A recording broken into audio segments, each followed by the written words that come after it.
কাস্টমারদের অনেক রকমের অ্যাডভান্টেজ আছে। Customer is always right.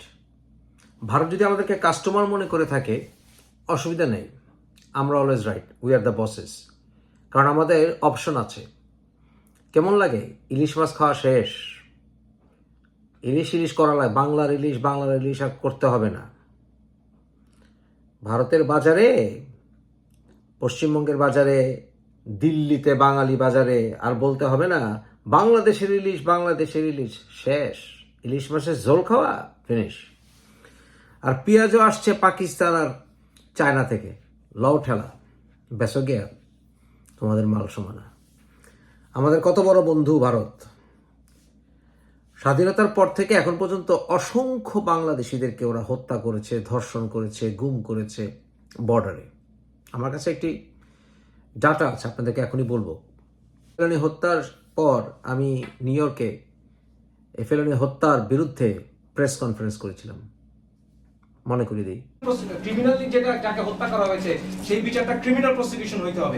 আমাদেরকে এই বর্তমানে ভারত জাতিসংঘে পার্মানেন্ট রিপ্রেজেন্টেটিভ হওয়ার জন্য চেষ্টা করতেছে। আমি ব্যক্তিগতভাবে এর তীব্র বিরোধিতা করতেছি। এখন আসুন হিসাবে, 1972 থেকে 2023 পর্যন্ত আমার কাছে হিসাব আছে আমাদের বর্ডার ক্যাজুয়ালিটির। এই পর্যন্ত ভারতীয়রা আমাদের 1972 থেকে 2023 পর্যন্ত হত্যা করেছে মোট 1923 বাংলাদেশিকে। তারা গুলি করে জখম করেছে এই পর্যন্ত 1206 জনকে। তারা ধরে বেঁধে গুম করে ফেলেছে, খুঁজে পাইনি আমরা। এনাদের সংখ্যা হচ্ছে 1408 জন। আর কি করেছে কোনো অস্তিত্বই নাই, মানে ধরে নিয়ে গেছে এটাও জানি না, কিন্তু ওপারে গেছে না এই পারে আছে কিন্তু বর্ডার এলাকা থেকে হারিয়ে গেছে। এরকম মানুষের সংখ্যা আছে 111 জন। তারা আমাদের 16 জন মেয়েকে এখন পর্যন্ত রেপ করেছে বলে কনফার্ম মেসেজ পাওয়া যাচ্ছে। বর্ডার এলাকায় এসে আমাদের কাছ থেকে লুট করে নিয়ে গেছে, আমাদের বর্ডার এলাকার মানুষের কাছ থেকে।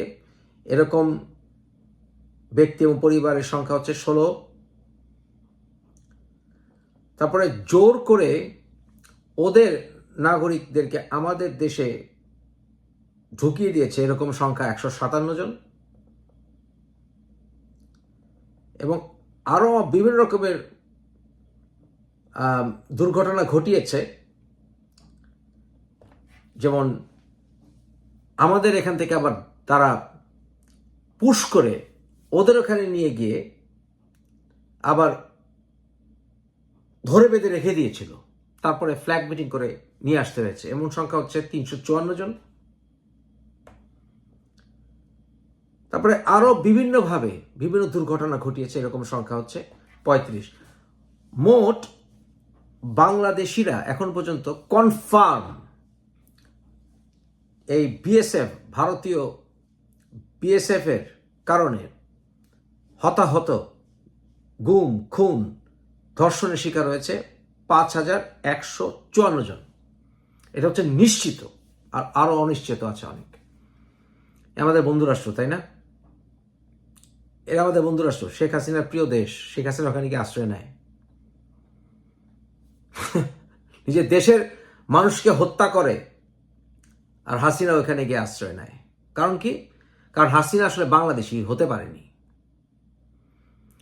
ও সারা জীবনই ভারত প্রেমী, এবং তার একেবারে জীবনের শেষাংশে এসেও সে প্রমাণ করলো আসলে মনে প্রাণে সে ভারতীয়, সে বাংলাদেশি না। এই যে ভারতীয়রা নানা অজুহাতে আমাদের বাংলাদেশিদেরকে বর্ডারে হত্যা করে, এখন তো ওদের চাইতে আমরা আর্থিকভাবে সব দিক দিয়ে ভালো, কিন্তু এরা যখন ইংল্যান্ডে, আমেরিকায়, কানাডায়, বিভিন্ন দেশে, ইউরোপে অবৈধ পথে ঢোকে, যদি এখন ইউরোপিয়ানরা, কানাডিয়ানরা, আমেরিকানরা যদি গুলি করতো ভারতীয়দের, তখন কেমন হতো?